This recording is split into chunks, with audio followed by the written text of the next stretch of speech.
de l'homme. Ne nous emportons point contre les hommes en voyant leur dureté, leur ingratitude, leur injustice, leur fierté, l'amour d'eux-mêmes et l'oubli des autres. Ils sont ainsi faits. C'est leur nature. C'est ne pouvoir supporter que la pierre tombe ou que le feu s'élève. Les hommes, en un sens, ne sont point légers ou ne le sont que dans les petites choses. Ils changent leurs habits, leur langage, les dehors, les bienséances. Ils changent de goût quelquefois. Ils gardent leurs mœurs toujours mauvaises, fermes et constants dans le mal ou dans l'indifférence pour la vertu. Le stoïcisme est un jeu d'esprit et une idée semblable à la République de Platon. Les stoïques ont faim qu'on pouvait rire dans la pauvreté, être insensible aux injures, à l'ingratitude, aux pertes de biens, comme à celles des parents et des amis. Regarder froidement la mort et comme une chose indifférente qui ne devait ni réjouir ni rendre triste. N'être vaincu ni par le plaisir ni par la douleur. Sentir le fer ou le feu dans quelque partie de son corps sans pousser le moindre soupir ni jeter une seule larme. Et ce fantôme de vertu et de constance, ainsi imaginé, il leur a plu de l'appeler un sage. Ils ont laissé à l'homme tous les défauts qu'ils lui ont trouvés, et n'ont presque relevé aucun de ses faibles. Au lieu de faire de ses vices des peintures affreuses ou ridicules qui servissent à l'en corriger, ils lui ont tracé l'idée d'une perfection et d'un héroïsme dont il n'est point capable, et l'ont exhorté à l'impossible. Ainsi, le sage qui n'est pas ou qui n'est qu'imaginaire se trouve naturellement et par lui-même au-dessus de tous les événements et de tous les maux. Ni la goutte la plus douloureuse, ni la colique la plus aiguë ne saurait lui arracher une plainte. Le ciel et la terre peuvent être renversés sans l'entraîner dans leur chute, et il demeurerait ferme sur les ruines de l'univers. Pendant que l'homme, qui est en effet sort de son sens, crie, se désespère, étincelle des yeux et perd la respiration pour un chien perdu ou pour une porcelaine qui est en pièces. Inquiétude d'esprit, inégalité d'humeur, inconstance de cœur, incertitude de conduite, tous vices de l'âme, mais différents, et qui, avec tout le rapport qui paraît entre eux, ne se supposent pas toujours l'un l'autre dans un même sujet.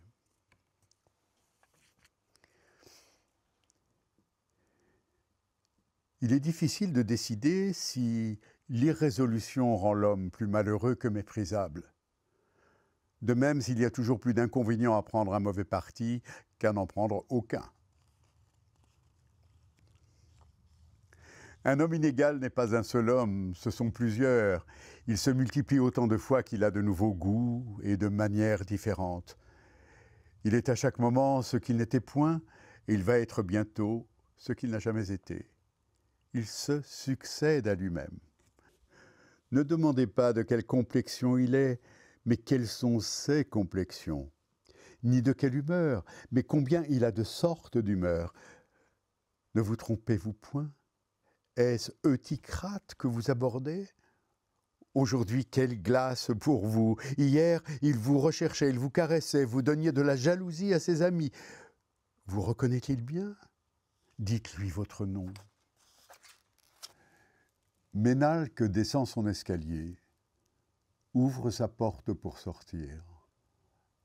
Il la referme. Il s'aperçoit qu'il est en bonnet de nuit, et venant à mieux s'examiner, il se trouve rasé à moitié.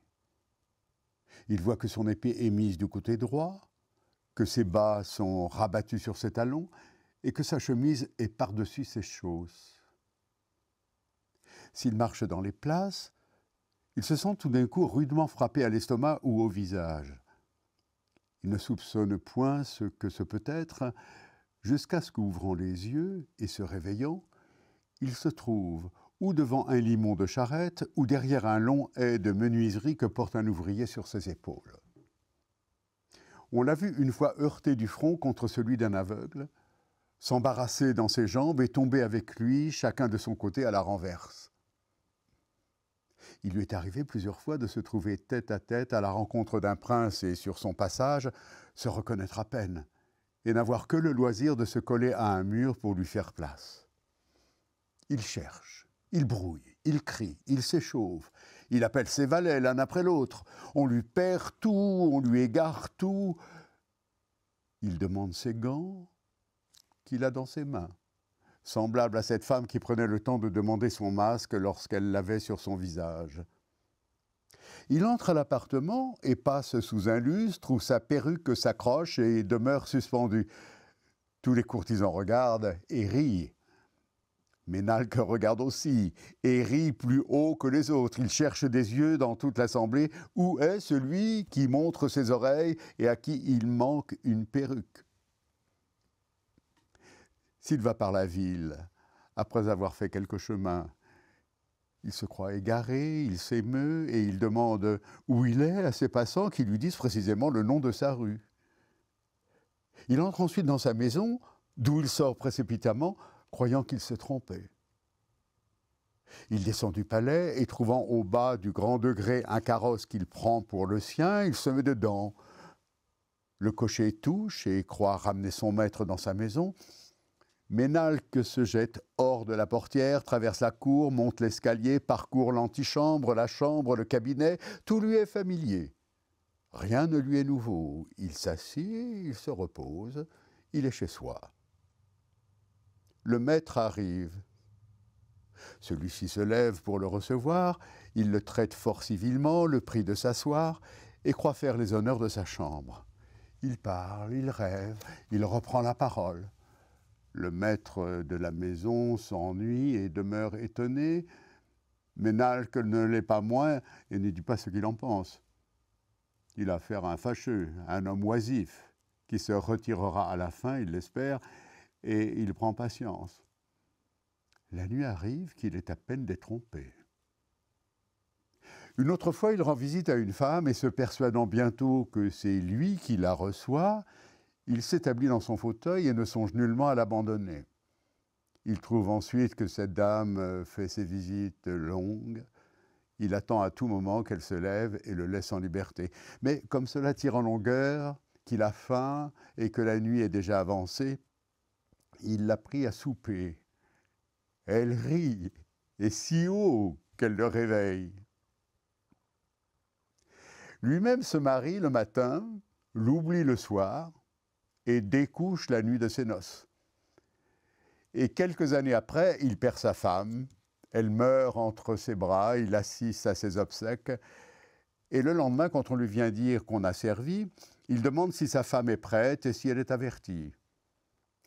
C'est lui encore qui entre dans une église et prenant l'aveugle qui est collé à la porte pour un pilier et sa tasse pour le bénitier, il plonge la main, la porte à son front, lorsqu'il entend tout d'un coup le pilier qui parle et qui lui offre des oraisons.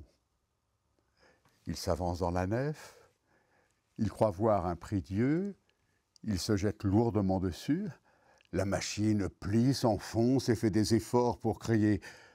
Ménalque est surpris de se voir à genoux sur les jambes d'un fort petit homme, appuyé sur son dos, les deux bras passés sur ses épaules et ses deux mains jointes et étendues qui lui prennent le nez et lui ferment la bouche. Il se retire, confus, et va s'agenouiller ailleurs.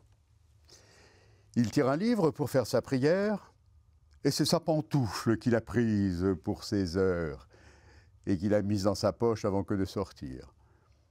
Il n'est pas hors de l'église qu'un homme de livrée court après lui, le joint, lui demande en riant s'il n'a point la pantoufle de Monseigneur. Ménalque lui montre la sienne et lui dit « Voilà toutes les pantoufles que j'ai sur moi ». Il se fouille néanmoins et tire celle de l'évêque qu'il vient de quitter, qu'il a trouvé malade auprès de son feu et dont, avant de prendre congé de lui, il a ramassé la pantoufle comme l'un de ses gants qui était à terre. Ainsi, Ménalque s'en retourne chez soi avec une pantoufle de moins. Il a une fois perdu au jeu tout l'argent qui est dans sa bourse et, voulant continuer de jouer, il entre dans son cabinet, ouvre une armoire, y prend sa cassette et tire ce qui lui plaît, croit la remettre où il l'a prise. Il entend aboyer dans son armoire qu'il vient de fermer. Étonné de ce prodige, il l'ouvre une seconde fois et il éclate de rire d'y voir son chien qu'il a serré pour sa cassette. Il joue au tric-trac. Il demande à boire, on lui en apporte. C'est à lui de jouer. Il tient le cornet d'une main et un verre de l'autre, et comme il a grande soif, il avale les dés et presque le cornet, jette le verre d'eau dans le tric-trac et inonde celui contre qui il joue. Et dans une chambre où il est familier, il crache sur le lit et jette son chapeau à terre en croyant faire tout le contraire. Il se promène sur l'eau et il demande quelle heure il est. On lui présente une montre. À peine l'a-t-il reçue que, ne songeant plus ni à l'heure ni à la montre, il la jette dans la rivière comme une chose qui l'embarrasse. Lui-même écrit une longue lettre, met de la poudre dessus à plusieurs reprises et jette toujours la poudre dans l'encrier. Ce n'est pas tout. Il écrit une seconde lettre. Et après les avoir cachetées toutes deux, il se trompe à l'adresse. Un duc et pair reçoit l'une de ces deux lettres et en l'ouvrant, il lit ces mots « Maître Olivier, ne manquez, sitôt la présente reçue, de m'envoyer ma provision de foin. » Son fermier reçoit l'autre, il l'ouvre et se la fait lire. On y trouve « Monseigneur, j'ai reçu avec une soumission aveugle les ordres qu'il a plu à votre grandeur. » Lui-même encore écrit une lettre pendant la nuit, et après l'avoir cachetée, il éteint sa bougie. Il ne laisse pas d'être surpris de ne voir goutte, et il sait à peine comment cela est arrivé. Ménalque descend l'escalier du Louvre, un autre le monte à qui il dit « C'est vous que je cherche ». Il le prend par la main, le fait descendre avec lui, traverse plusieurs cours, entre dans les salles, en sort. Il va, il revient sur ses pas, il regarde enfin celui qu'il traîne après soi depuis un quart d'heure. Il est étonné que ce soit lui. Il n'a rien à lui dire. Il lui quitte la main et tourne d'un autre côté. Souvent, il vous interroge et il est déjà bien loin de vous quand vous songez à lui répondre. Ou bien il vous demande en courant comment se porte votre père, et comme vous lui dites qu'il est fort mal, il vous crie qu'il en est bien aise. Il vous trouve quelque autre fois sur son chemin. Il est ravi de vous rencontrer. Il sort de chez vous pour vous entretenir d'une certaine chose. Il contemple votre main. Vous avez là, dit-il, un beau rubis. Est-il balai? Il vous quitte et continue sa route. Voilà l'affaire importante dont il avait à vous parler. Se trouve-t-il en campagne? Il dit à quelqu'un qui le trouve heureux d'avoir pu se dérober à la cour pendant l'automne et d'avoir passé dans ses terres tout le temps de Fontainebleau. Il tient à d'autres discours. Puis, revenant à celui-ci, « Vous avez eu, lui dit-il, de beaux jours à Fontainebleau. Vous y avez sans doute beaucoup chassé. » Il commence ensuite un conte qu'il oublie d'achever. Il rit en lui-même, il éclate d'une chose qui lui passe par l'esprit. Il répond à sa pensée, il chante entre ses dents, il siffle, il se renverse dans une chaise, il pousse un cri plaintif, il bâille, il se croit seul. S'il se trouve à un repas, on voit le pain se multiplier insensiblement sur son assiette. Il est vrai que ses voisins en manquent, aussi bien que de couteaux et de fourchettes dont il ne les laisse pas jouir longtemps. On a inventé aux tables une grande cuillère pour la commodité du service. Il la prend, la plonge dans le plat, l'emplit, la porte à sa bouche, et il ne sort pas d'étonnement de voir répandu sur son linge et sur ses habits le potage qu'il vient d'avaler. Il oublie de boire pendant tous les dîners, ou s'il s'en souvient, et qu'il trouve que l'on lui donne trop de vin, il en flaque plus de la moitié au visage de celui qui est à sa droite. Il boit le reste tranquillement et ne comprend pas pourquoi tout le monde éclate de rire de ce qu'il a jeté à terre, ce qu'on lui a versé de trop. Il est un jour retenu au lit pour quelque incommodité. On lui rend visite. Il y a un cercle d'hommes et de femmes dans la ruelle qui l'entretiennent, et en leur présence, il soulève sa couverture et crache dans ses draps. On le mène au Chartreux. On lui fait voir un cloître orné d'ouvrages, tous de la main d'un excellent peintre. Le religieux qui les lui explique parle de Saint Bruno, du chanoine et de son aventure, en fait une longue histoire, et la montre dans l'un de ses tableaux. Ménalque, qui pendant la narration est hors du cloître et bien loin au-delà, il revient enfin et demande au père si c'est le chanoine ou Saint Bruno qui est damné. Il se trouve par hasard avec une jeune veuve. Il lui parle de son défunt mari, lui demande comment il est mort. Cette femme, à qui ce discours renouvelle ses douleurs, pleure, sanglote et ne laisse pas de reprendre tous les détails de la maladie de son époux qu'elle conduit depuis la veille de sa fièvre, qu'il se portait bien jusqu'à l'agonie. « Madame, lui demande Ménalque, qu'il avait apparemment écouté avec attention, « n'aviez-vous que celui-là » Il s'avise un matin de faire tout hâter dans sa cuisine. Il se lève avant le fruit et prend congé de la compagnie. On le voit ce jour-là en tous les endroits de la ville, hormis en celui où il a donné un rendez-vous précis pour cette affaire qui l'a empêché de dîner et l'a fait sortir à pied de peur que son carrosse ne le fît attendre. L'entendez-vous crier, gronder, s'emporter contre l'un de ses domestiques ? Il est étonné de ne le point voir. « Où peut-il être ?» dit-il. « Que fait-il ? Qu'est-il devenu ? Qu'il ne se présente plus devant moi, je le chasse dès à 7 heures. » Le valet arrive, à qui il demande fièrement d'où il vient. Il répond qu'il vient de l'endroit où il l'a envoyé, et il lui rend un fidèle compte de sa commission. Vous le prendriez souvent pour tout ce qu'il n'est pas. Pour un stupide, car il n'écoute point, et il parle encore moins. Pour un fou, car outre qu'il parle tout seul, il est sujet à de certaines grimaces et à des mouvements de têtes involontaires. Pour un homme fier et incivil, car vous le saluez et il passe sans vous regarder, ou il vous regarde sans rendre le salut.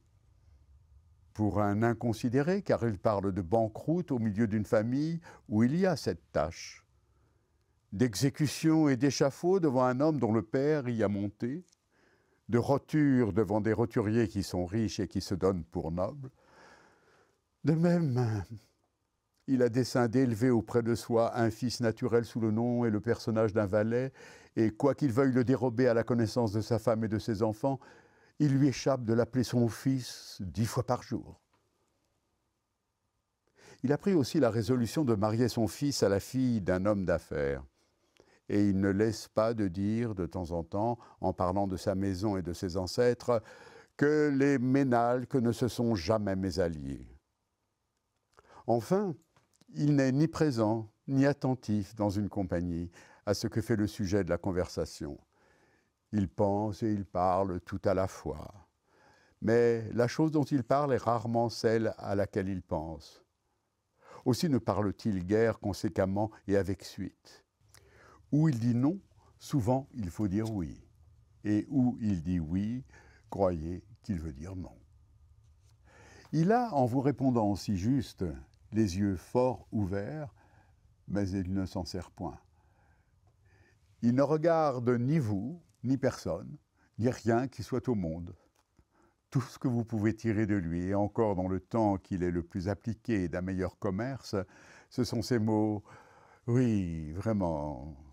C'est vrai. Bon. Tout le monde. Oui, da. Je pense que oui. Assurément. Oh, ciel. Et quelques autres monosyllabes qui ne sont pas même placés à propos. Jamais aussi il n'est avec ceux avec qui il paraît être. Il appelle sérieusement son laquais « monsieur » et son ami l'appelle « la verdure ». Il dit « votre révérence » à un prince de sang et votre Altesse à un jésuite. Il entend la messe, le prêtre vient à éternuer, il lui dit « Dieu vous assiste ». Il se trouve avec un magistrat, Cet homme, grave par son caractère, vénérable par son âge et par sa dignité, l'interroge sur un événement et lui demande si cela est ainsi. Ménalque lui répond « Oui, mademoiselle ». Il revient une fois de la campagne, ses laquais en livrée entreprennent de le voler et y réussissent. Ils descendent de son carrosse, lui portent un bout de flambeau sous la gorge, lui demandent la bourse et il la rend. Arrivé chez soi, il raconte son aventure à ses amis, qui ne manquent pas de l'interroger sur les circonstances, et il leur dit « Demandez à mes gens », ils y étaient. L'incivilité n'est pas un vice de l'âme, elle est l'effet de plusieurs vices, de la sotte vanité, de l'ignorance de ses devoirs, de la paresse, de la stupidité, de la distraction, du mépris des autres, de la jalousie. Pour ne se répandre que sur les dehors, elle n'en est que plus haïssable, parce que c'est toujours un défaut visible et manifeste. Il est vrai cependant qu'il offense plus ou moins, selon la cause qui le produit.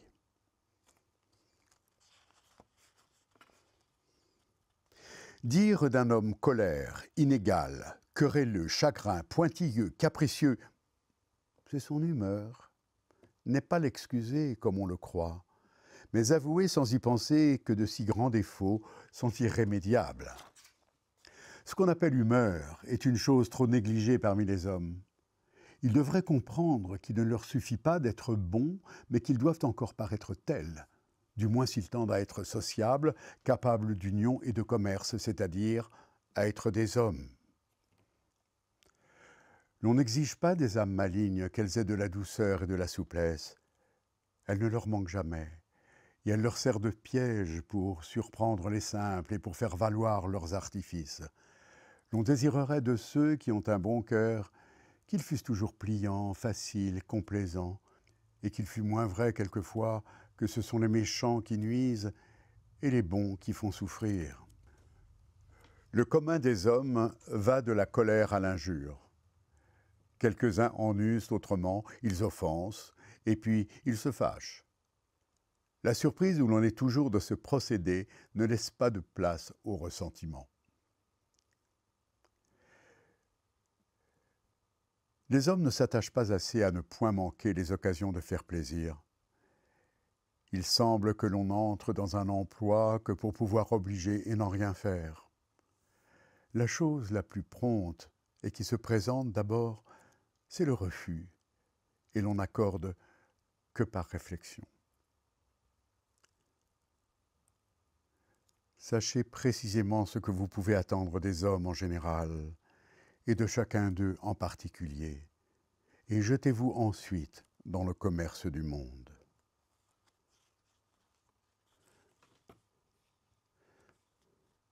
Si la pauvreté est la mère des crimes, le défaut d'esprit en est le père.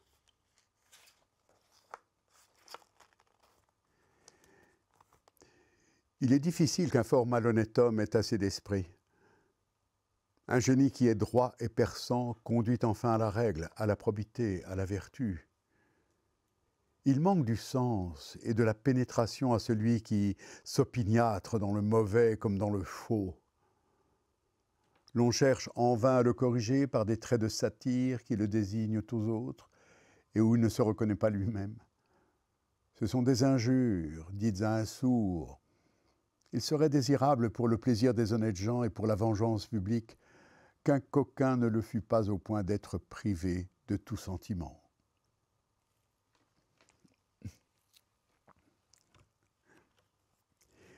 Il y a des vices que nous ne devons à personne, que nous apportons en naissant et que nous fortifions par l'habitude.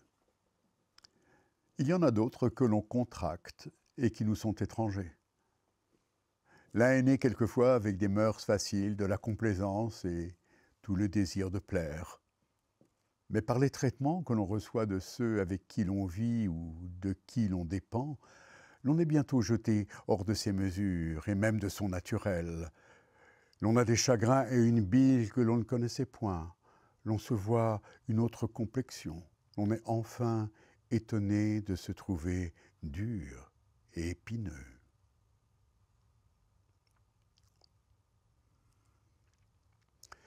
L'on demande pourquoi tous les hommes ensemble ne composent pas comme une seule nation et n'ont point voulu parler une même langue, vivre sous les mêmes lois, convenir entre eux des mêmes usages et d'un même culte.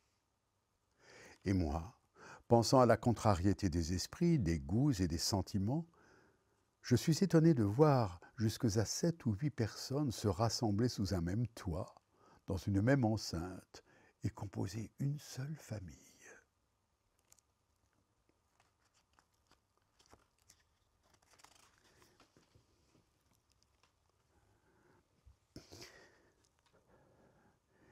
Il y a d'étranges pères et dont toute la vie ne semble occupée qu'à préparer à leurs enfants des raisons de se consoler de leur mort. Tout est étranger dans l'humeur, les mœurs et la manière de la plupart des hommes. Tel a vécu pendant toute sa vie chagrin, emporté, avare, rampant, soumis, laborieux, intéressé, qui était né gai, paisible, paresseux, magnifique, d'un courage fier et éloigné de toute bassesse. Les besoins de la vie, la situation où l'on se trouve, la loi de la nécessité force la nature et y cause ces grands changements. Ainsi, tel homme, au fond et en lui-même, ne se peut définir. Trop de choses qui sont hors de lui l'altèrent, le changent, le bouleversent. Il n'est point précisément ce qu'il est ou ce qu'il paraît être.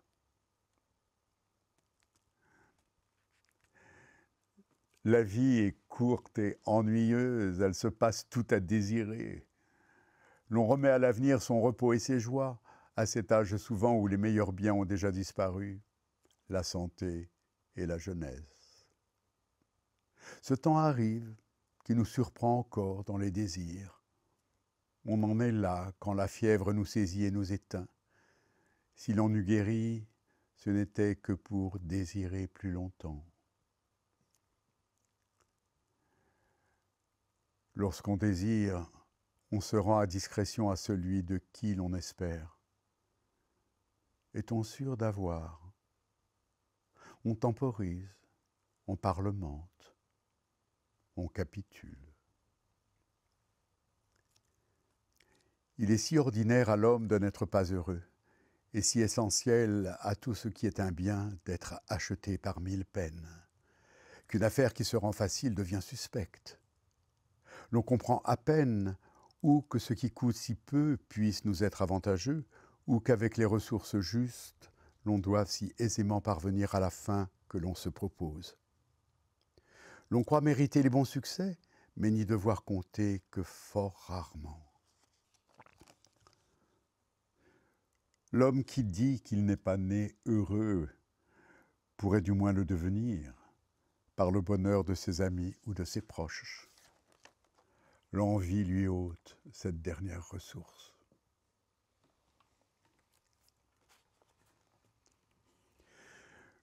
Quoi que j'aie pu dire ailleurs, peut-être que les affligés ont tort. Les hommes semblent être nés pour l'infortune, la douleur et la pauvreté. Peu en échappent, et comme toute disgrâce peut leur arriver, ils devraient être préparés à toute disgrâce. Les hommes ont tant de peine à s'approcher sur les affaires, sont si épineux sur les moindres intérêts, si hérissés de difficultés, veulent si fort tromper et si peu être trompés, mettent si haut ce qui leur appartient et si bas ce qui appartient aux autres, que j'avoue que je ne sais pas où et comment se peuvent conclure les mariages, les contrats, les acquisitions, la paix, la trêve, les traités, les alliances. À quelques-uns, l'arrogance tient lieu de grandeur, l'inhumanité de fermeté et la fourberie d'esprit. Les fourbes croient aisément que les autres le sont. Ils ne peuvent guère être trompés et ils ne trompent pas longtemps. Je me rachèterai toujours fort volontiers d'être fourbe, paraître stupide et passer pour tel. On ne trompe point en bien. La fourberie ajoute la malice au mensonge. S'il y avait moins de dupes, il y aurait moins de ce qu'on appelle des hommes fins ou entendus, et de ceux qui tirent autant de vanité que de distinction d'avoir su, pendant tout le cours de leur vie, tromper les autres.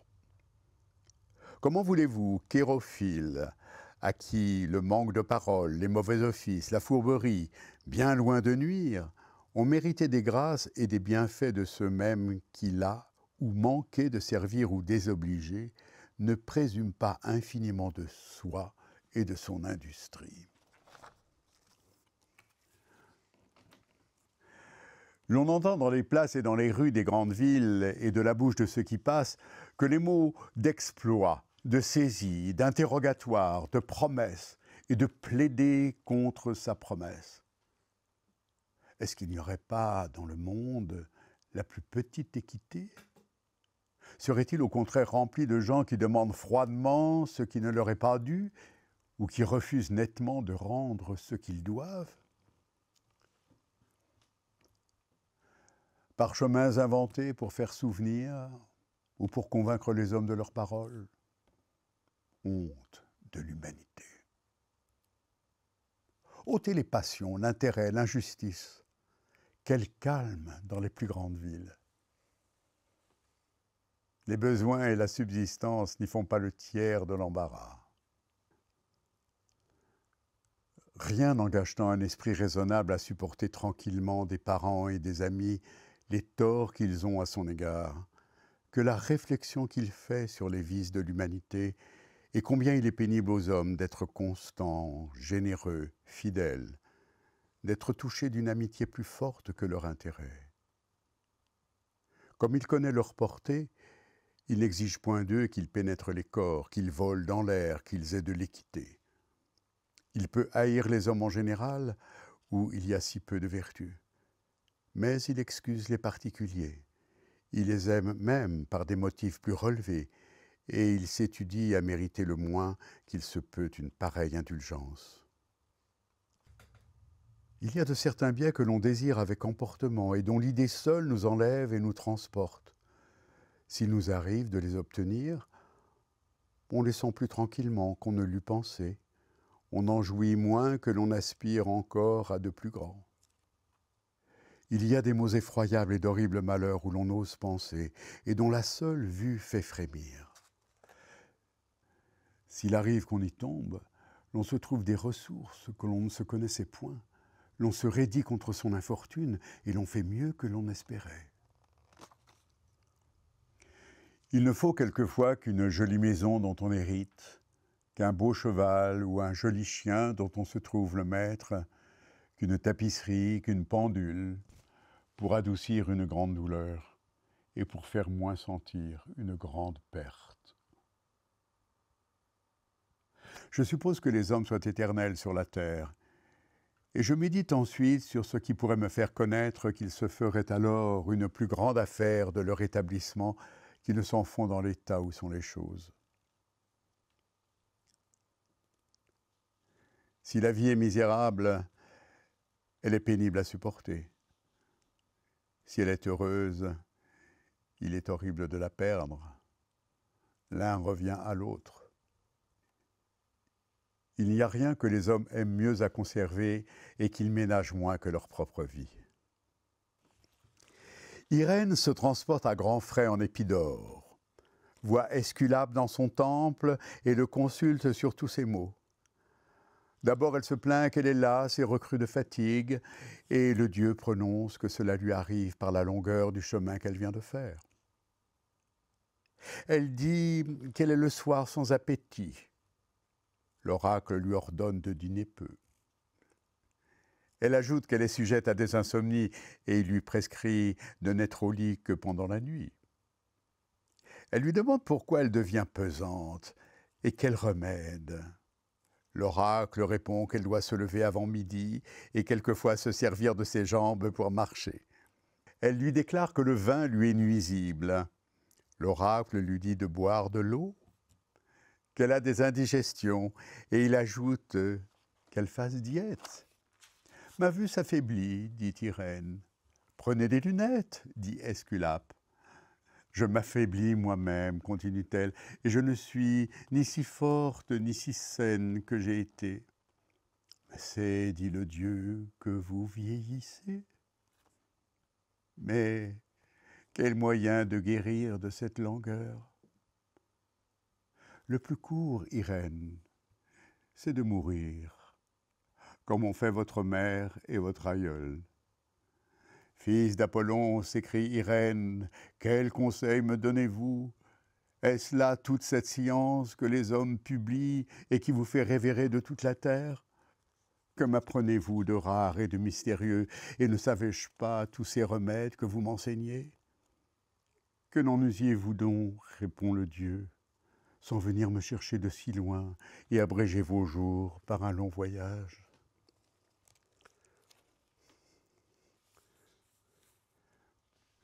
La mort n'arrive qu'une fois et se fait sentir à tous les moments de la vie. Il est plus dur de l'appréhender que de la souffrir.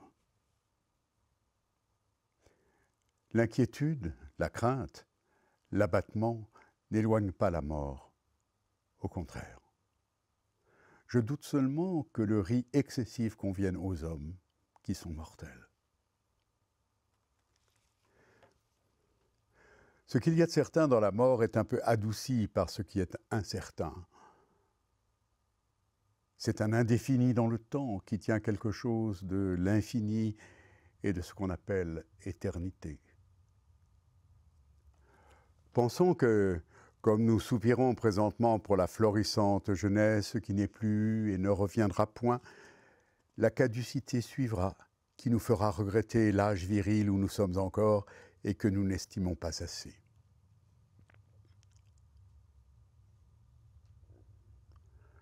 L'on craint la vieillesse que l'on n'est pas sûr de pouvoir atteindre. L'on espère de vieillir et l'on craint la vieillesse, c'est-à-dire l'on aime la vie et l'on fuit la mort. C'est plutôt fait de céder à la nature et de craindre la mort que de faire de continuels efforts, s'armer de raison et de réflexion et être continuellement aux prises avec soi-même pour ne pas la craindre. Si de tous les hommes, les uns mourraient, les autres non, ce serait une désolante affliction que de mourir. Une longue maladie semble être placée entre la vie et la mort, afin que la mort même devienne un soulagement et à ceux qui meurent et à ceux qui restent. À parler humainement, la mort a un bel endroit, qui est de mettre fin à la vieillesse. La mort qui prévient la caducité arrive plus à propos que celle qui la termine. Le regret qu'ont les hommes du mauvais emploi du temps qu'ils ont déjà vécu ne les conduit pas toujours à faire de celui qu'il leur reste à vivre un meilleur usage. La vie est un sommeil. Les vieillards sont ceux dont le sommeil a été plus long. Ils ne commencent à se réveiller que quand il faut mourir. S'ils repassent alors sur tout le cours de leurs années, ils ne trouvent souvent ni vertu, ni action louable qui les distingue les unes des autres. Ils confondent leurs différents âges, ils n'y voient rien qui marque assez pour mesurer le temps qu'ils ont vécu. Ils ont eu un songe confus, informe et sans aucune suite. Ils sentent néanmoins, comme ceux qui s'éveillent, qu'ils ont dormi longtemps.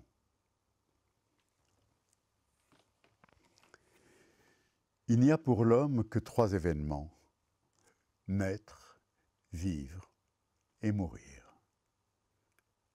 Il ne se sent pas naître, il souffre à mourir et il oublie de vivre.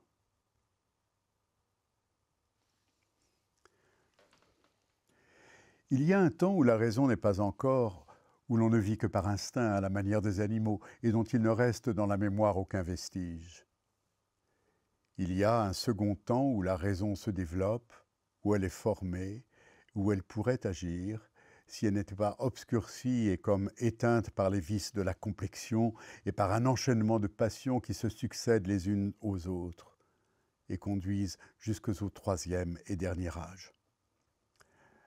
La raison, alors dans sa force, devrait produire, Mais elle est refroidie et ralentie par les années, par la maladie et la douleur, déconcertée ensuite par le désordre de la machine qui est dans son déclin. Et ces temps, néanmoins, sont la vie de l'homme. Les enfants sont hautains, dédaigneux, colères, envieux, curieux, intéressés, paresseux, volages, timides, intempérants, menteurs, dissimulés. Ils rient et pleurent facilement. Ils ont des joies immodérées et des afflictions amères sur de très petits sujets. Ils ne veulent point souffrir de mal et aiment à en faire. Ils sont déjà des hommes. Les enfants n'ont ni passé ni avenir, et ce qui nous arrive guère, ils jouissent du présent.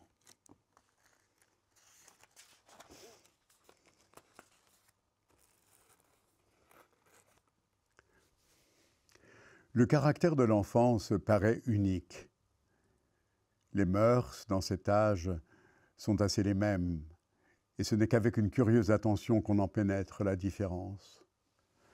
Elle augmente avec la raison, parce qu'avec celle-ci croissent les passions et les vices, qui seuls rendent les hommes si dissemblables entre eux, et si contraires à eux-mêmes.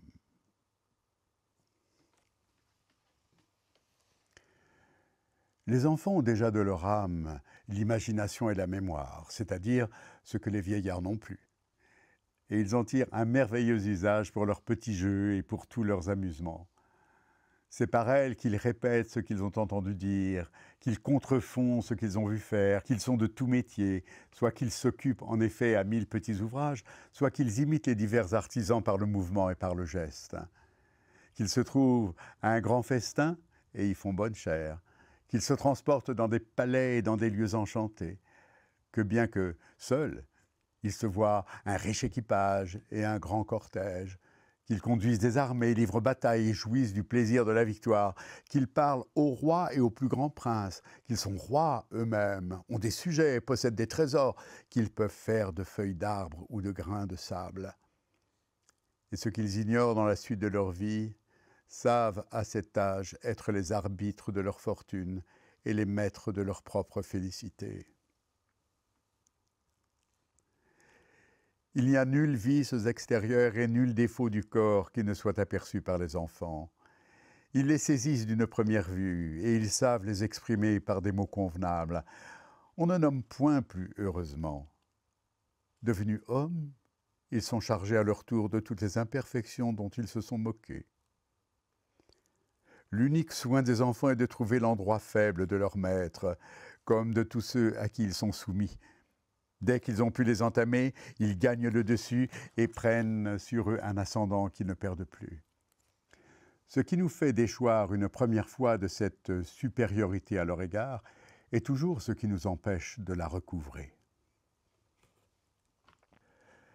La paresse, l'indolence et l'oisiveté, vices si naturels aux enfants, disparaissent dans leur jeu, où ils sont vifs, appliqués, exacts, amoureux des règles et de la symétrie, où ils ne se pardonnent nulle faute les uns aux autres, et recommencent eux-mêmes plusieurs fois une seule chose qu'ils ont manquée. Présage certain qu'ils pourront un jour négliger leurs devoirs, mais qui n'oublieront rien pour leur plaisir. Aux enfants tout paraît grand. Les cours, les jardins, les édifices, les meubles, les hommes, les animaux. Aux hommes, les choses du monde paraissent ainsi, et j'ose dire, par la même raison, parce qu'ils sont petits. Les enfants commencent entre eux par l'état populaire, chacun y est le maître. Et ce qui est bien naturel, ils ne s'en accommodent pas longtemps et passent au monarchique. Quelqu'un se distingue, ou par une grande vivacité, ou par une meilleure disposition du corps, ou par une connaissance plus exacte des jeux différents et des petites lois qui les composent. Les autres lui défèrent, et il se forme alors un gouvernement absolu qui ne roule que sur le plaisir. Qui doute que les enfants ne conçoivent, qu'ils ne jugent, qu'ils ne raisonnent conséquemment? Si c'est seulement sur de petites choses, c'est qu'ils sont enfants, et sans une longue expérience. Et si c'est en mauvais termes, c'est moins leur faute que celle de leurs parents ou de leurs maîtres. C'est perdre toute confiance dans l'esprit des enfants et leur devenir inutile que de les punir de fautes qu'ils n'ont point faites, ou même sévèrement de celles qui sont légères. Ils savent précisément et mieux que personne ce qu'ils méritent, et ils ne méritent guère que ce qu'ils craignent. Ils connaissent, si c'est à tort ou avec raison, qu'on les châtie, et ne se gâtent pas moins par des peines mal ordonnées que par l'impunité. On ne vit point assez pour profiter de ses fautes. On en commet pendant tout le cours de sa vie. Et tout ce que l'on peut faire à force de faillir, c'est de mourir corrigé. Il n'y a rien qui rafraîchisse le sang comme d'avoir su éviter de faire une sottise. Le récit de ces fautes est pénible. On veut les couvrir et en charger quelque autre. C'est ce qui donne le pas au directeur sur le confesseur. Les fautes des sots sont quelquefois si lourdes et si difficiles à prévoir qu'elles mettent les sages en défaut et ne sont utiles qu'à ceux qui les font.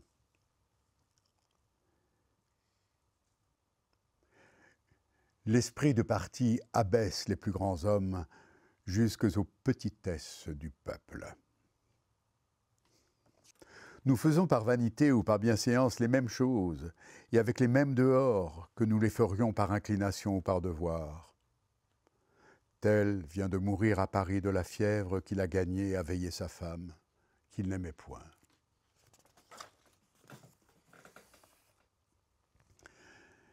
Les hommes, dans le cœur, veulent être estimés, et ils cachent avec soin l'envie qu'ils ont d'être estimés. Parce que les hommes veulent passer pour vertueux et que vouloir tirer de la vertu tout autre avantage que la même vertu, je veux dire l'estime et les louanges, ce ne serait plus être vertueux, mais aimer l'estime et les louanges, ou être vain. Les hommes sont très vains, et ils ne haïssent rien tant que de passer pour tels. Un homme vain trouve son compte à dire du bien ou du mal de soi.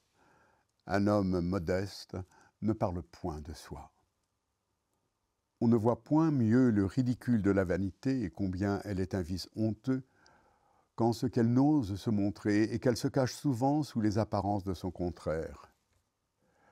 La fausse modestie est le dernier raffinement de la vanité. Elle fait que l'homme vain ne paraît point tel et se fait valoir au contraire par la vertu opposée au vice qui fait son caractère. C'est un mensonge. La fausse gloire est l'écueil de la vanité. Elle nous conduit à vouloir être estimés par des choses qui, à la vérité, se trouvent en nous, mais qui sont frivoles et indignes qu'on les relève. C'est une erreur. Les hommes parlent de manière, sur ce qui les regarde, qui n'avouent d'eux-mêmes que de petits défauts, et encore ceux qui supposent en leur personne de beaux talents ou de grandes qualités. Ainsi, l'on se plaint de son peu de mémoire, content d'ailleurs de son grand sens et de son bon jugement. L'on reçoit le reproche de la distraction et de la rêverie, comme s'il nous accordait le bel esprit. L'on dit de soi qu'on est maladroit et qu'on ne peut rien faire de ses mains, fort consolé de la perte de ses petits talents par ceux de l'esprit, ou par les dons de l'âme que tout le monde nous connaît. L'on fait l'aveu de sa paresse en des termes qui signifient toujours son désintéressement et que l'on est guéri de l'ambition.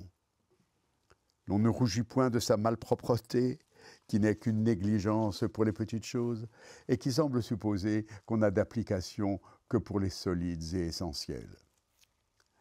Un homme de guerre aime à dire que c'était par trop d'empressement ou par curiosité qu'il se trouva un certain jour à la tranchée ou en quelque autre poste très périlleux, sans être de garde ni commandé. Et il ajoute qu'il en fut repris par son général. De même, une bonne tête ou un ferme génie qui se trouve né avec cette prudence que les autres hommes cherchent vainement à acquérir, qui a fortifié la trempe de son esprit par une grande expérience, que le nombre, le poids, la diversité, la difficulté et l'importance des affaires occupent seulement et n'accablent point, qui par l'étendue de ses vues et de sa pénétration se rend maître de tous les événements, qui, bien loin de consulter toutes les réflexions qui sont écrites sur le gouvernement et la politique, est peut-être de ces âmes sublimes nées pour régir les autres et sur qui ces premières règles ont été faites, qui est détourné par les grandes choses qu'il fait, des belles ou des agréables qu'il pourrait lire, et qui au contraire ne perd rien à retracer et à feuilleter, pour ainsi dire, sa vie et ses actions. Un homme ainsi fait peut dire aisément et sans se commettre qu'il ne connaît aucun livre et qu'il ne lit jamais. On veut quelquefois cacher ses faibles ou en diminuer l'opinion par l'aveu libre que l'on en fait. Tel dit « Je suis ignorant », qui ne sait rien. Un homme dit « Je suis vieux », il passe 60 ans. Et un autre encore « Je ne suis pas riche », et il est pauvre. La modestie n'est point ou est confondue avec une chose toute différente de soi, si on la prend pour un sentiment intérieur qui avilit l'homme à ses propres yeux et qui est une vertu surnaturelle qu'on appelle humilité. L'homme, de sa nature, pense hautement et superbement de lui-même et ne pense ainsi que de lui-même.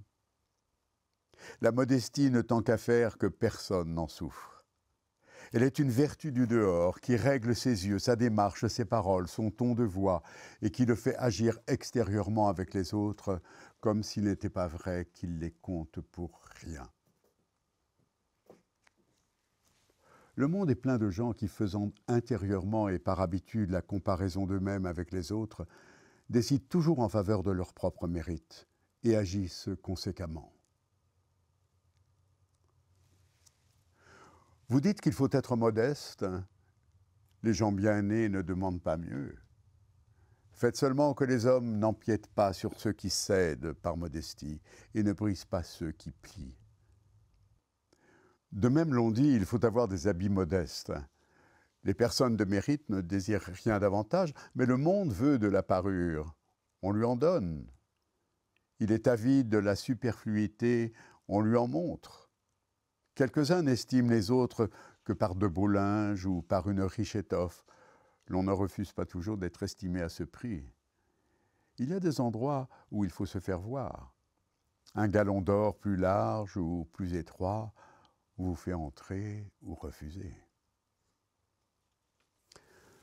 Notre vanité et la trop grande estime que nous avons de nous-mêmes nous fait soupçonner dans les autres une fierté à notre égard qui y est quelquefois et qui souvent n'y est pas. Une personne modeste n'a point cette délicatesse.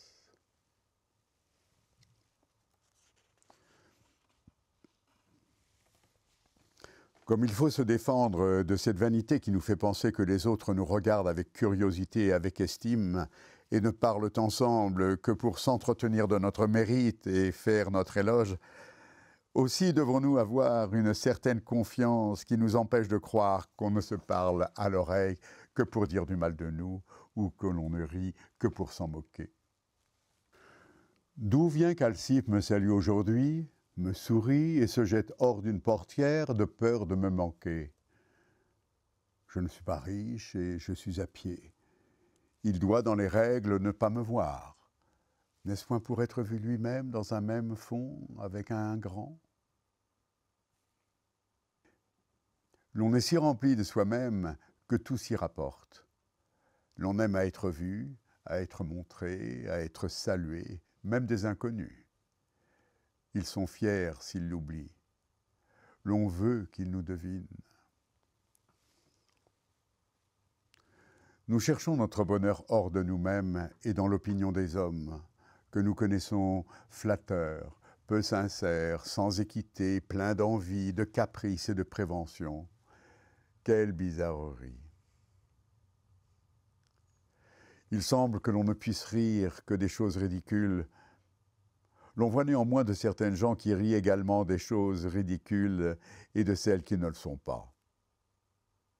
Si vous êtes sot et inconsidéré et qu'il vous échappe devant eux quelque impertinence, ils rient de vous. Si vous êtes sage et que vous ne disiez que des choses raisonnables et du ton qu'il les faut dire, ils rient d'eux-mêmes. Ceux qui nous ravissent les biens par la violence ou par l'injustice, et qui nous ôtent l'honneur par la calomnie, nous marquent assez leur haine pour nous. Mais ils ne nous prouvent pas également qu'ils aient perdu à notre égard toutes sortes d'estime. Aussi ne sommes-nous pas incapables de quelque retour pour eux et de leur rendre un jour notre amitié. La moquerie, au contraire, est de toutes les injures celle qui se pardonne le moins. Elle est le langage du mépris et l'une des manières dont il se fait le mieux entendre. Elle attaque l'homme dans son dernier retranchement, qui est l'opinion qu'il a de soi-même. Elle veut le rendre ridicule à ses propres yeux, et ainsi, elle le convainc de la plus mauvaise disposition que l'on puisse être pour lui, et le rend irréconciliable. C'est une chose monstrueuse que le goût et la facilité qui est en nous de railler, d'improuver et de mépriser les autres. Et tout ensemble, la colère que nous ressentons contre ceux qui nous raillent, nous improuvent et nous méprisent.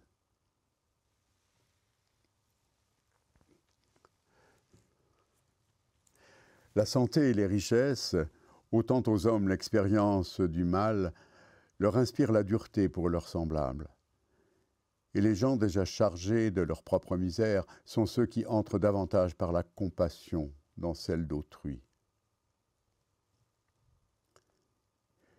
Il semble qu'aux âmes bien nées, les fêtes, les spectacles, la symphonie rapprochent et font mieux sentir l'infortune de nos proches ou de nos amis.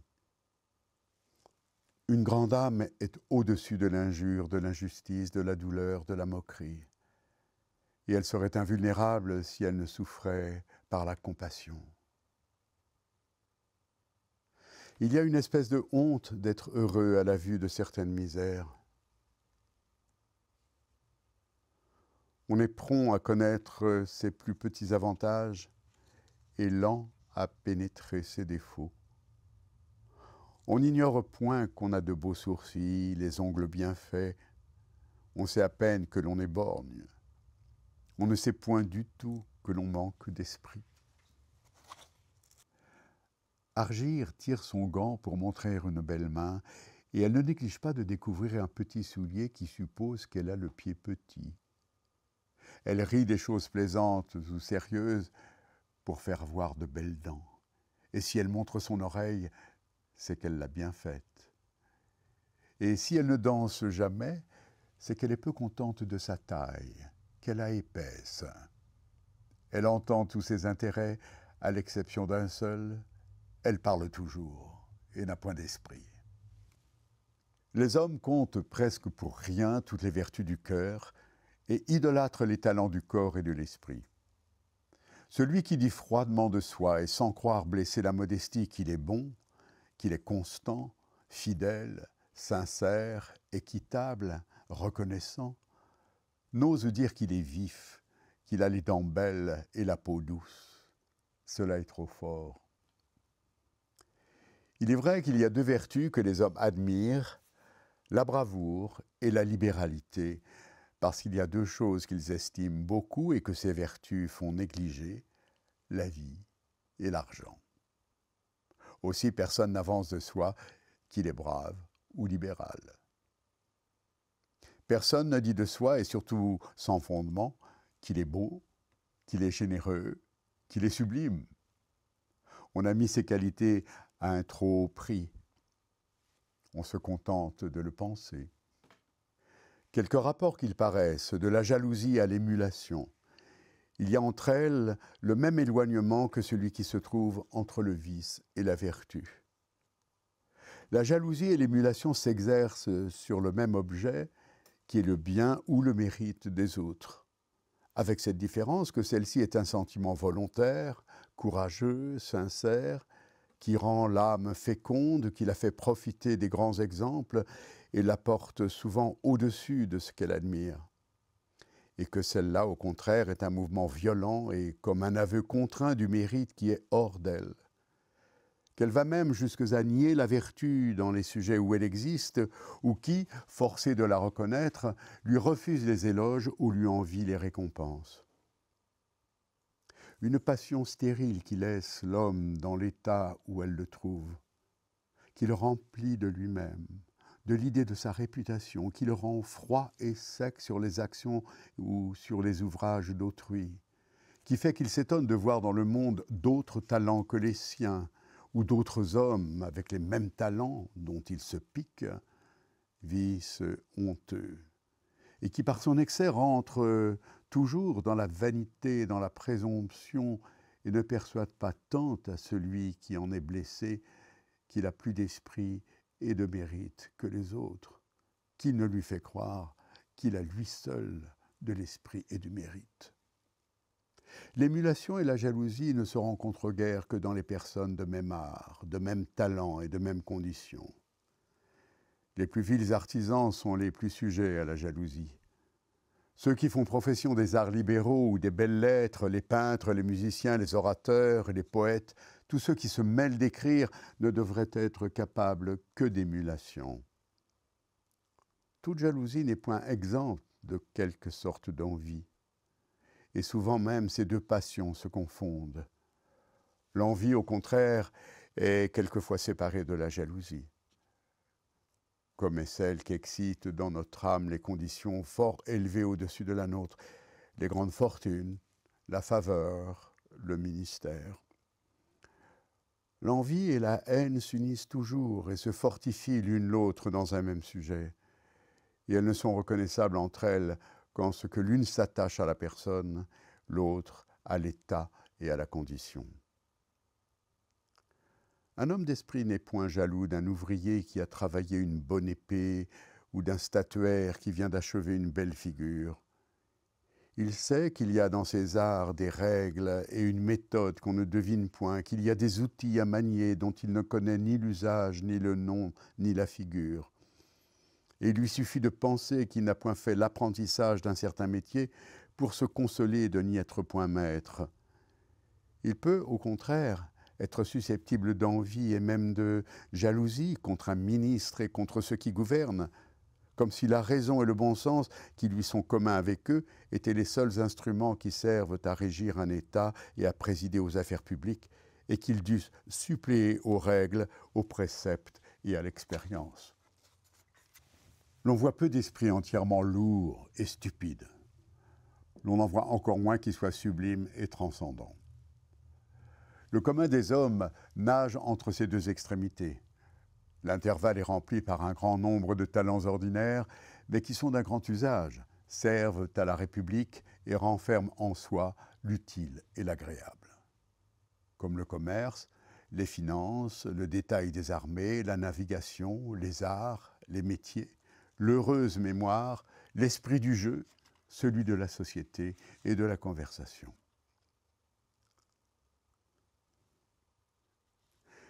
Tout l'esprit qui est au monde est inutile à celui qui n'en a point. Il n'a nulle vue et il est incapable de profiter de celle d'autrui.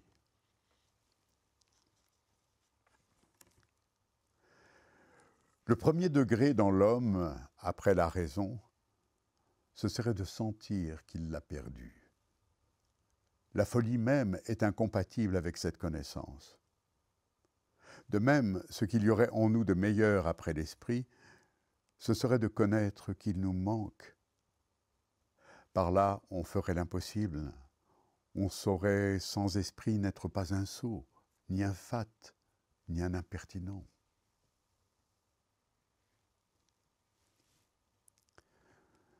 Un homme qui n'a de l'esprit que dans une certaine médiocrité est sérieux, et tout d'une pièce. Il ne rit point, il ne badine jamais, il ne tire aucun fruit de la bagatelle.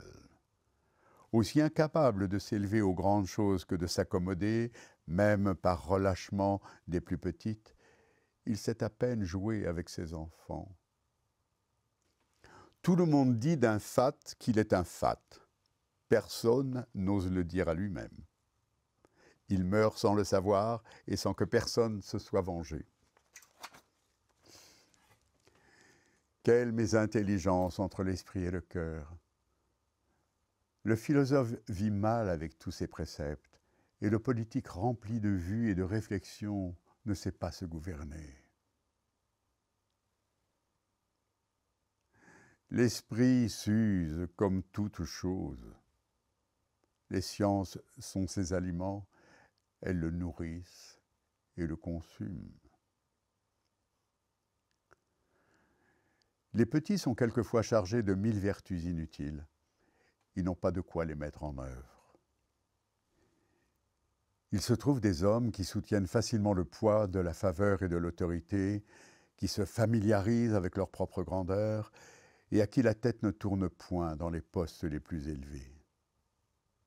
Ceux, au contraire, que la fortune aveugle, sans choix et sans discernement, a comme accablés de ses bienfaits, en jouissent avec orgueil et sans modération. Leurs yeux, leur démarche, leur ton de voix et leur accès marquent longtemps en eux l'admiration où ils sont d'eux-mêmes et de se voir si éminents. Et ils deviennent si farouches que leur chute seule peut les apprivoiser. Un homme haut et robuste, qui a une poitrine large et de larges épaules, porte légèrement et de bonne grâce un lourd fardeau.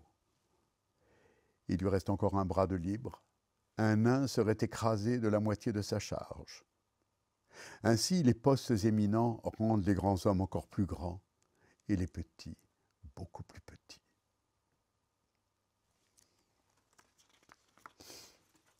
Il y a des gens qui gagnent à être extraordinaires. Ils voguent, ils cinglent dans une mer où les autres échouent et se brisent. Ils parviennent, en blessant toutes les règles de parvenir, ils tirent de leur irrégularité et de leur folie tous les fruits d'une sagesse la plus consommée. Hommes dévoués à d'autres hommes, aux grands à qui ils ont sacrifié, en qui ils ont placé leurs dernières espérances, ils ne les servent point, mais ils les amusent. Les personnes de mérite et de service sont utiles aux grands. Ceux-ci leur sont nécessaires. Ils blanchissent auprès d'eux dans la pratique des bons mots qui leur tiennent lieu d'exploits dont ils attendent la récompense. Ils s'attirent à force d'être plaisants des emplois graves et s'élèvent par leur continuel enjouement jusqu'au sérieux des dignités. Ils finissent enfin et rencontrent inopinément un avenir qu'ils n'ont ni craint ni espéré. Ce qui reste d'eux sur la terre, c'est l'exemple de leur fortune, fatale à ceux qui voudraient le suivre. L'on exigerait de certains personnages qui ont une fois été capables d'une action noble, héroïque, et qui a été issue de toute la terre, que sans paraître comme épuisés par un si grand effort, ils eussent du moins dans le reste de leur vie cette conduite sage et judicieuse qui se remarque même dans les hommes ordinaires. Qu'ils ne tombassent point dans des petitesses indignes de la haute réputation qu'ils avaient acquise, que se mêlant moins dans le peuple et ne lui laissant pas le loisir de les voir de près, ils ne le fissent point passer de la curiosité et de l'admiration à l'indifférence, et peut-être au mépris. Il coûte moins à certains hommes de s'enrichir de 1000 vertus que de se corriger d'un seul défaut. Ils sont même si malheureux que ce vice est souvent celui qui convenait le moins à leur état et qui pouvait leur donner dans le monde plus de ridicule. Il affaiblit l'éclat de leurs grandes qualités et empêche qu'ils ne soient des hommes parfaits et que leur réputation ne soit entière. On ne leur demande point qu'ils soient plus éclairés et plus incorruptibles, qu'ils soient plus amis de l'ordre et de la discipline, plus fidèles à leurs devoirs, plus zélés pour le bien public, plus graves. On veut seulement qu'ils ne soient point amoureux. Quelques hommes dans le cours de leur vie sont si différents d'eux-mêmes par le cœur et par l'esprit qu'on est sûr de se méprendre, si l'on en juge seulement par ce qui a paru d'eux dans leur première jeunesse. Tels étaient pieux, sages, savants, qui par cette mollesse inséparable d'une trop riante fortune ne le sont plus. L'on en sait d'autres qui ont commencé leur vie par les plaisirs et qui ont mis ce qu'ils avaient d'esprit à les connaître, que les disgrâces ensuite ont rendus religieux, sages, tempérants. Ces derniers sont pour l'ordinaire de grands sujets, et sur qui l'on peut faire beaucoup de fond. Ils ont une probité éprouvée par la patience et par l'adversité. Ils hantent sur cette extrême politesse que le commerce des femmes leur a donnée et dont ils ne se défont jamais. Un esprit de règle, de réflexion et quelquefois une haute capacité qu'ils doivent à la chambre et au loisir d'une mauvaise fortune. Tout notre mal vient de ne pouvoir être seuls. De là le jeu, le luxe, la dissipation, le vin, les femmes, l'ignorance, la médisance, l'envie, l'oubli de soi-même et de Dieu. L'homme semble quelquefois ne se suffire pas à soi-même. Les ténèbres, la solitude le troublent, le jettent dans des craintes frivoles et dans de vaines terreurs. Le moindre mal alors qu'il puisse lui arriver est de s'ennuyer. L'ennui est entré dans le monde par la paresse. Elle a beaucoup de part dans la recherche que font les hommes des plaisirs du jeu, de la société. Celui qui aime le travail a assez de soi-même. La plupart des hommes emploient la meilleure partie de leur vie à rendre l'autre misérable. Il y a des ouvrages qui commencent par A et finissent par Z. Le bon, le mauvais, le pire, tout y entre. Rien en un certain genre n'est oublié. Quelle recherche, quelle affectation dans ces ouvrages. On les appelle des jeux d'esprit. De même, il y a un jeu dans la conduite. On a commencé, il faut finir. On veut fournir toute la carrière. Il serait mieux ou de changer ou de suspendre. Mais il est plus rare et plus difficile de poursuivre. On poursuit, on s'anime par les contradictions. La vanité soutient, supplée à la raison, qui cède et qui se désiste. On porte ce raffinement jusque dans les actions les plus vertueuses, dans celles même où il entre de la religion. Il n'y a que nos devoirs qui nous coûtent. Parce que leur pratique, ne regardant que les choses que nous sommes étroitement obligés de faire, elle n'est pas suivie de grands éloges, qui est tout ce qui nous excite aux actions louables et qui nous soutient dans nos entreprises. N aime une piété fastueuse qui lui attire l'intendance des besoins des pauvres, le rend dépositaire de leur patrimoine, et fait de sa maison un dépôt public où se font les distributions. Les gens à petits collets et les sœurs grises y ont une libre entrée, toute une ville voit ses aumônes et les publie. Qui pourrait douter qu'il soit homme de bien, si ce n'est peut-être ses créanciers? Géronte meurt de caducité et sans avoir fait ce testament qu'il projetait depuis 30 années. 10 têtes viennent, ab intestat, partager sa succession. Il ne vivait depuis longtemps que par les soins d'Astérie, sa femme, qui, jeune encore, s'était dévouée à sa personne, ne le perdait pas de vue, secourait sa vieillesse et lui a enfin fermé les yeux. Il ne lui laisse pas assez de bien pour pouvoir se passer pour vivre d'un autre vieillard. Laisser perdre charges et bénéfices plutôt que de vendre ou de résigner, même dans son extrême vieillesse, c'est se persuader qu'on n'est pas du nombre de ceux qui meurent. Ou si l'on croit que l'on peut mourir, c'est s'aimer soi-même et n'aimer que soi.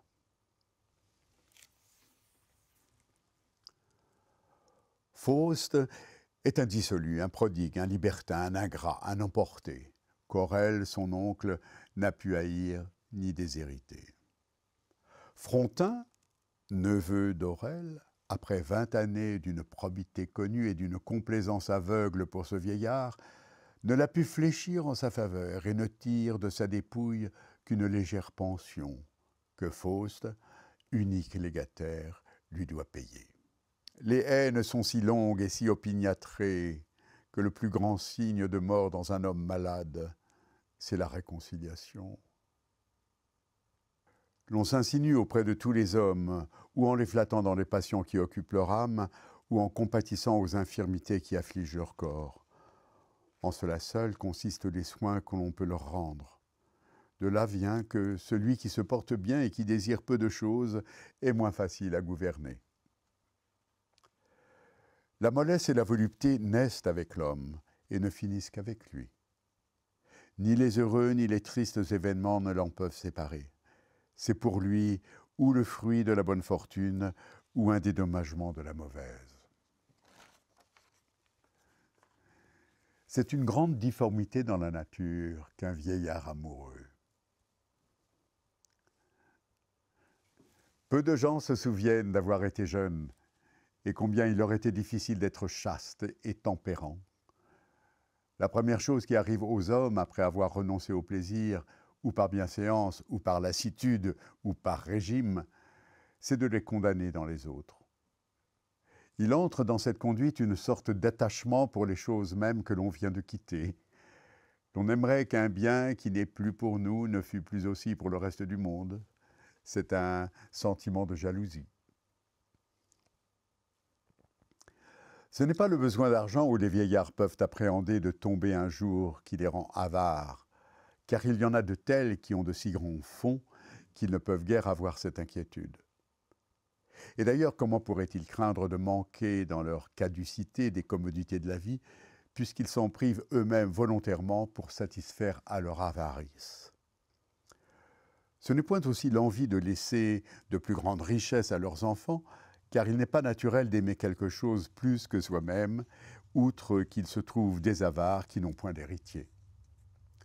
Ce vice est plutôt l'effet de l'âge et de la complexion des vieillards, qui s'y abandonnent aussi naturellement qu'ils suivaient leur plaisir dans leur jeunesse ou leur ambition dans l'âge viril. Il ne faut ni vigueur, ni jeunesse, ni santé pour être avare.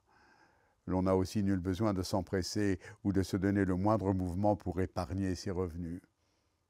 Il faut laisser seulement son bien dans ses coffres et se priver de tout. Cela est commode aux vieillards à qui il faut une passion parce qu'ils sont des hommes. Il y a des gens qui sont mal logés, mal couchés, mal habillés et plus mal nourris, qui essuient les rigueurs des saisons, qui se privent eux-mêmes de la société des hommes et passent leurs jours dans la solitude, qui souffrent du présent, du passé, de l'avenir, dont la vie est comme une pénitence continuelle et qui ont ainsi trouvé le secret d'aller à leur perte par le chemin le plus pénible. Ce sont les avares. Le souvenir de la jeunesse est tendre dans les vieillards. Ils aiment les lieux où ils l'ont passé.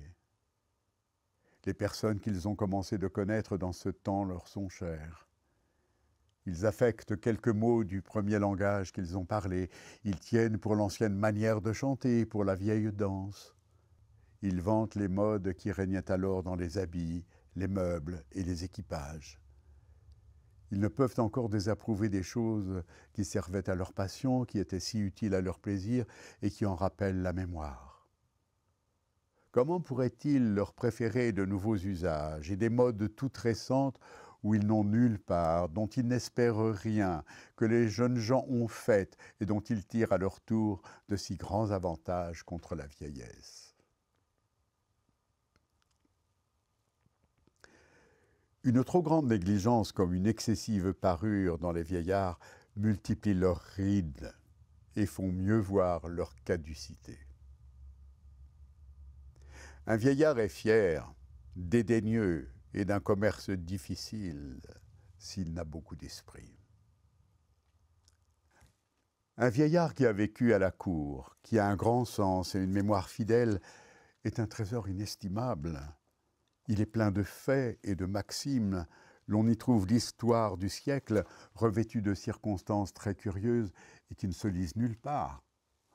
L'on y apprend des règles pour la conduite et pour les mœurs, qui sont toujours sûres, parce qu'elles sont fondées sur l'expérience. Les jeunes gens, à cause des passions qui les amusent, s'accommodent mieux de la solitude que les vieillards. Philippe, déjà vieux, raffine sur la propreté et sur la mollesse. Il passe aux petites délicatesses. Il s'est fait un art du boire, du manger, du repos et de l'exercice. Les petites règles qu'il s'est prescrites et qui tendent toutes aux aises de sa personne, il les observe avec scrupule et ne les romprait pas pour une maîtresse si le régime lui avait permis d'en retenir. Il s'est accablé de superfluité que l'habitude enfin lui rend nécessaire. Il double ainsi et renforce les liens qui l'attachent à la vie, et il veut employer ce qui lui en reste à en rendre la perte plus douloureuse. N'appréhendait-il pas assez de mourir? Gnaton ne vit que pour soi, et tous les hommes ensemble sont à son égard comme s'il n'était point. Non content de remplir à une table la première place, il occupe lui seul celle de deux autres. Il oublie que le repas est pour lui et pour toute la compagnie. Il se rend maître du plat et fait son propre de chaque service.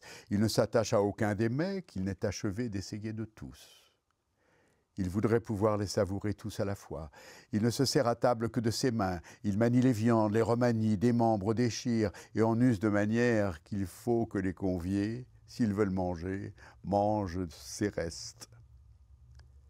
Il ne leur épargne aucune de ces malpropretés dégoûtantes, capables d'ôter l'appétit aux plus affamés. Le jus et les sauces lui dégoûtent du menton et de la barbe. S'il enlève un ragoût de dessus un plat, il le répand en chemin dans un autre plat et sur la nappe. On le suit à la trace. Il mange haut et avec grand bruit. Il roule les yeux en mangeant. La table est pour lui un râtelier. Il écure ses dents et il continue à manger. Il se fait quelque part où il se trouve une manière d'établissement et ne trouve pas d'être plus pressé au sermon ou au théâtre que dans sa chambre. Il n'y a dans un carrosse que les places du fond qui lui conviennent. Dans tout autre, si on veut l'en croire, il pâlit et tombe en faiblesse. S'il fait un voyage avec plusieurs, il les prévient dans les hôtelleries et il sait toujours se conserver dans la meilleure chambre, le meilleur lit. Il tourne tout à son usage. Ses valets, ceux d'autrui, courent dans le même temps pour son service. Tout ce qu'il trouve sous sa main lui est propre, harde, équipage. Il embarrasse tout le monde, ne se contraint pour personne, ne plaint personne, ne connaît de mots que les siens, que sa réplétion et sa bile, ne pleure point la mort des autres, n'appréhende que la sienne, qu'il rachèterait volontiers de l'extinction du genre humain. Cliton n'a jamais eu en toute sa vie que deux affaires, qui est de dîner le matin et de souper le soir. Il ne semble né que pour la digestion. Il n'a de même qu'un entretien. Il dit les entrées qui ont été servies au dernier repas où il s'est trouvé. Il dit combien il y a eu de potage et quel potage. Il place ensuite le rôt et les entremets. Il se souvient exactement de quel plat on a relevé le premier service. Il n'oublie pas les hors-d'œuvre, le fruit et les assiettes. Il nomme tous les vins et toutes les liqueurs dont il a bu. Il possède le langage des cuisines autant qu'il peut s'étendre, et il me fait envie de manger à une bonne table où il ne soit point. Il a surtout un palais sûr, qui ne prend point le change, et il ne s'est jamais vu exposé à l'horrible inconvénient de manger un mauvais ragoût et de boire d'un vin médiocre. C'est un personnage illustre dans son genre et qui a porté le talent de se bien nourrir jusqu'où il pouvait aller. On ne reverra plus un homme qui mange tant et qui mange si bien. Aussi est-il l'arbitre des bons morceaux, et il n'est guère permis d'avoir du goût pour ceux qu'il désapprouve. Mais il n'est plus. Il s'est fait du moins porter à table jusqu'au dernier soupir. Il donnait à manger le jour qu'il est mort. Quelque part où il soit, il mange. Et s'il revient au monde, c'est pour manger. Ruffin commence à grisonner, mais il est sain. Il a un visage frais et un œil vif qui lui promettent encore 20 années de vie. Il est gai, jovial, familier, indifférent. Il rit de tout son cœur et il rit tout seul et sans sujet. Il est content de soi, des siens, de sa petite fortune. Il dit qu'il est heureux. Il perd son fils unique, jeune homme de grande espérance et qui pouvait un jour être l'honneur de sa famille.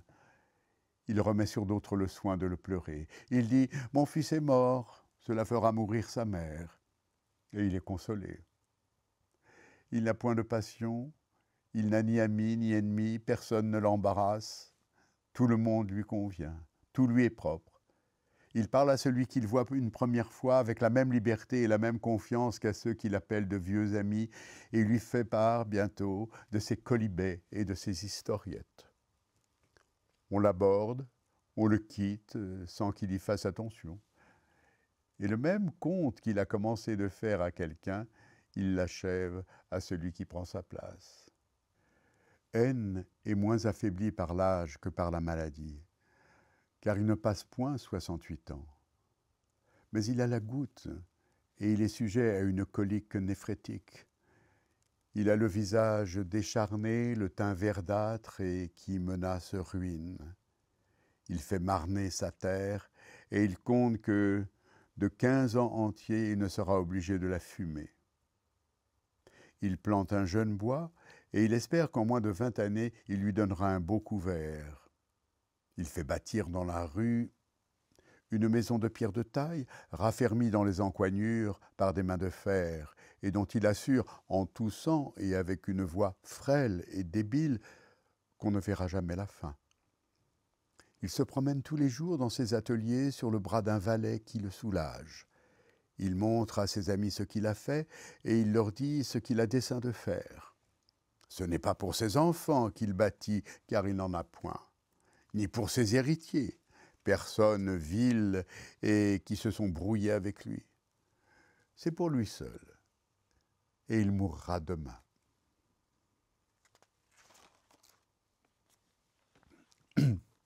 Antagoras a un visage trivial et populaire. Un Suisse de paroisse où le saint de pierre qui orne le grand autel n'est pas mieux connu que lui de toute la multitude.